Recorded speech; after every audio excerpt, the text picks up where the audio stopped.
దేవునికి స్తోత్రం. మీ అందరికీ ప్రభు పేరట వందనాలు. రండి దేవుని వాక్యాన్ని ధ్యానం చేసుకుందాం. ద్వితీయోపదేశకాండం 1వ అధ్యాయము 11వ వాక్యము. మీ పితరుల దేవుడైన యెహోవా మీ జనసంఖ్యను 1000 రెట్లు ఎక్కువ చేసి తాను మీతో చెప్పినట్లు మిమ్మల్ని ఆశీర్వదించునుగాక. 1వ అధ్యాయము 11వ వాక్యము. చూడండి, మీ పితరుల దేవుడైన యెహోవా మీ జనసంఖ్యను 1000 రెట్లు ఎక్కువ చేసి తాను మీతో చెప్పినట్లు మిమ్మల్ని ఆశీర్వదించునుగాక. 1000 రెట్లు ఉన్నటువంటి వారిలో అన్ని విషయాల్లో దేవుడు నిన్ను సమృద్ధిగా దీవిస్తానని వాగ్దానం చేశాడు.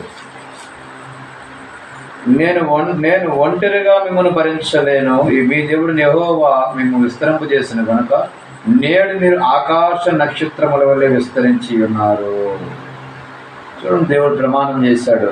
ప్రమాణం చేసినటువంటి దేవుడు కనాను దేశానికి వెళ్ళేటప్పటికి ఎంతగా దీవించాడో, ఆశీర్వించాడో చూడండి. అంచేత దేవుడి వాగ్దానము మన పట్ల ఉన్నది. అది జనసంఖ్యను 1000 రెట్లు చేసి మిమ్మల్ని ఆశీర్వదించాడు.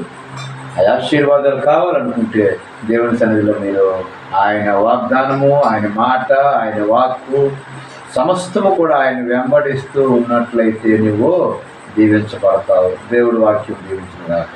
ఆమేన్.